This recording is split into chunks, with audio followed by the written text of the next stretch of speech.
Through being in some form of finance-related environment for over 13 years, 3 years studying finance and then a further 9 years working in banking, one of the key skills I've learned is how to spot the signs that contribute to financial success. So in this video, I wanted to share with you 4 things that tend to dictate whether or not you're doing well financially, how reliable those 4 things are, and how to stay on track. Number 1, are you playing the right game? There are 2 games you can play to measure your financial success. And one of the main reasons people tend to feel behind financially is because they are playing the wrong one. They are playing the status game where we're all trying to one-up each other. I really like the way Naval Ravikant talks about the status game. He says the problem is that to win a status game, you have to put somebody else down. And that's why you should avoid playing status games in life, because it makes you very competitive. It makes you an angry person. You're always fighting to put other people down, to put yourself up. The status game is an external ranking to everyone else. The size of your home, the brand of your shoes, and everything else that you can see and compare yourself to on social media. For instance, say I bought a Porsche, that will only improve my status if you don't have one. If everyone else has one, it doesn't help me climb up the ladder. So you're using other people as a reference to where you are. The issue is that when you start playing this game and comparing internally with everyone else's projections, you're constantly going to feel on edge because someone else has to lose for someone else to be able to win. And there's a sentence in the book, The Millionaire Next Door, which reads, "Wealth is not the same as income.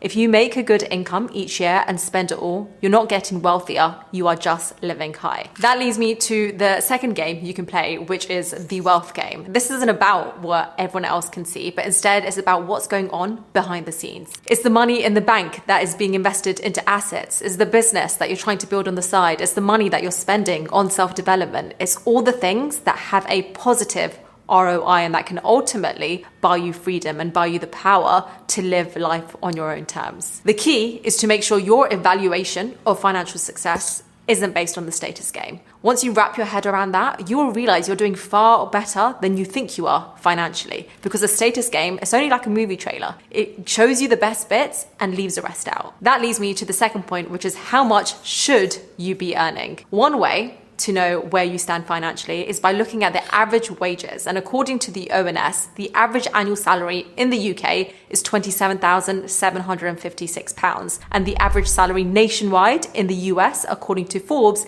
is $59,428. The truth is, these numbers actually make very little difference to how we see ourselves. Because firstly, according to research, it's our own friends and our peers that have a bigger influence on our self-evaluation of financial success rather than society as a whole. And secondly, no matter how much we earn, it's psychologically easier to feel bad about that number than feel good about it. There is a concept called loss aversion, which is that the pain of losing is psychologically twice as powerful as the pleasure of gaining. For instance, if we found $100 on the ground, we would be thrilled. It would make our day. But if we lost that same $100, our pain would be far bigger than the initial joy that we found in the same thing. According to a research paper on social comparison, the same concept can be applied to our earnings. If you found out you earn more money than your friends or your colleagues, you might feel slightly more content with your earnings, but that feeling would fade pretty quickly. But on the other hand,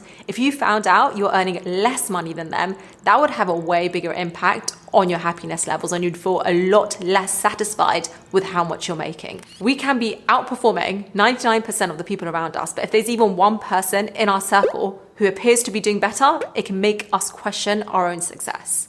And the worst part is, without knowing, this psychologically will keep us in a never-ending cycle of discontent. And as we rise through the ranks and make more money and level up, so to speak, so does our peer group and the benchmark we compare ourselves to. So how does one escape this? I'll go into the actionable points that you can do in just a moment. But firstly,